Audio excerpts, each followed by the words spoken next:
Breaking news this morning, a helicopter crashes in the heart of London during rush hour. We go live to London straight ahead. Boeing's bad dream. The company's much-hyped Dreamliners now grounded in Japan after one of them makes an emergency landing. And weather warnings. A stretch of rain, snow, and ice from Texas to Maine could put a damper on travel plans. Good morning, everyone. Welcome to Early Start. I'm Christine Romans for you this morning. Zoraida off today. And I'm John Berman. It is Wednesday, January 16th, 5 a.m. in the East. This is CNN Breaking News. We begin with breaking news this morning. That breaking news, a helicopter has crashed into a crane at a construction site in central London near the Thames River.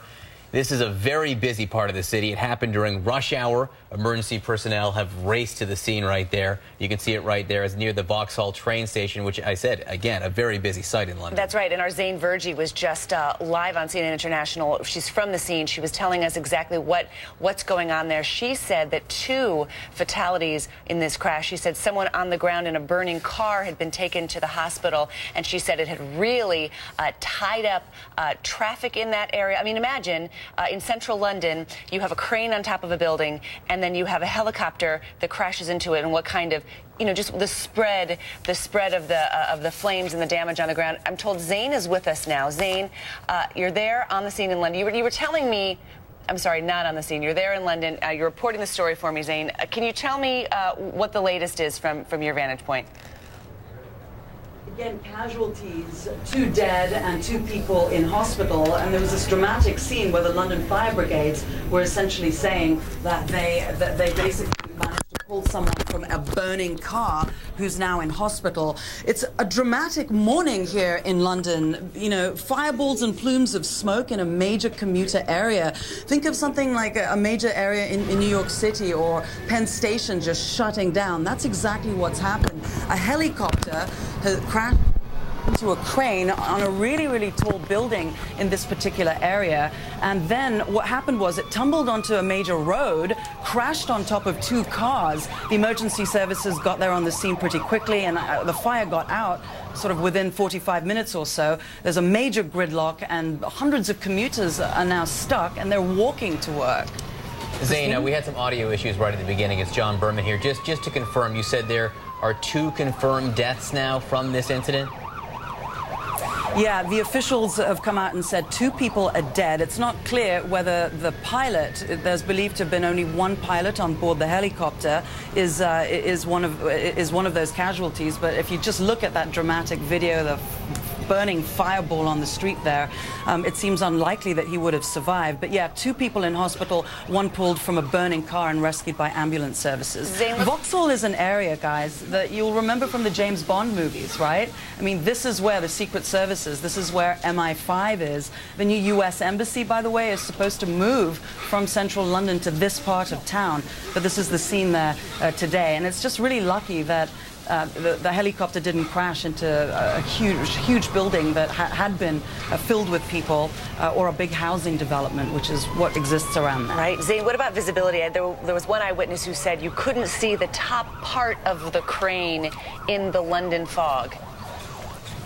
That is one of the major questions being asked. Visibility is a problem this morning. The conditions were really bad, and in fact there were a lot of delays around that area for helicopters and planes coming in and out. Because there was such poor visibility, this helicopter veered quite significantly off the route.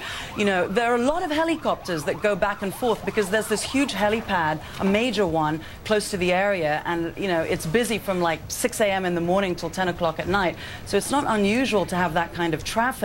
But, you know, this was one that may have just veered off course, obviously, and visibility, it seems, was an issue. And Zane, you told us a little bit about the neighborhood there. I understand it happened. The crane may have been attached to a building which is supposed to be one of the tallest residential towers in the city, under construction. Right.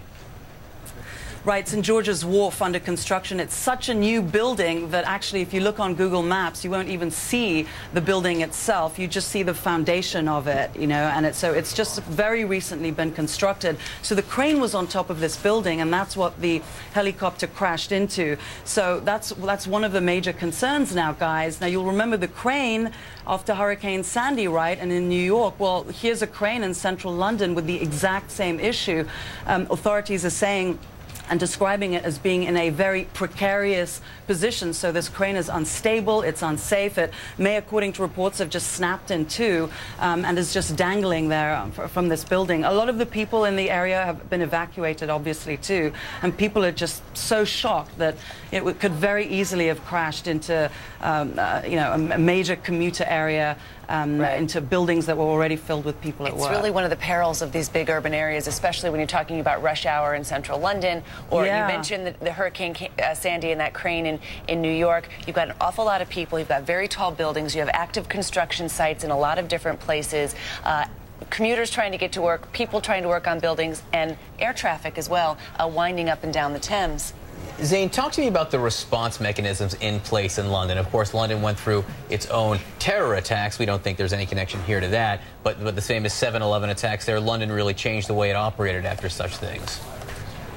It did. That's exactly correct. And then, you know, we just had the Olympics and the Queen's Jubilee, so all the security and emergency service responses were right on. Everyone was ready to go if anything happened. According to eyewitnesses I spoke to just a short while ago, they say that the emergency services responded extremely quickly. They were on the scene. Right now, they've got something like 8 fire engines, 4 fire rescue units, and 65 firefighters on the ground there. So nothing's being ruled out. We're waiting to get more information from Scotland Yard about this incident, but no one has talked about terrorism, but it may just have been an unfortunate accident that one pilot just took the wrong route and ended up creating awful and dramatic scenes like this that one would never have imagined first thing in the morning waking up to a commute. Imagine you guys going into work in, you know, in New York City, and this is what you see. This is what commuters are experiencing today, and how people are going to get to work and out of this,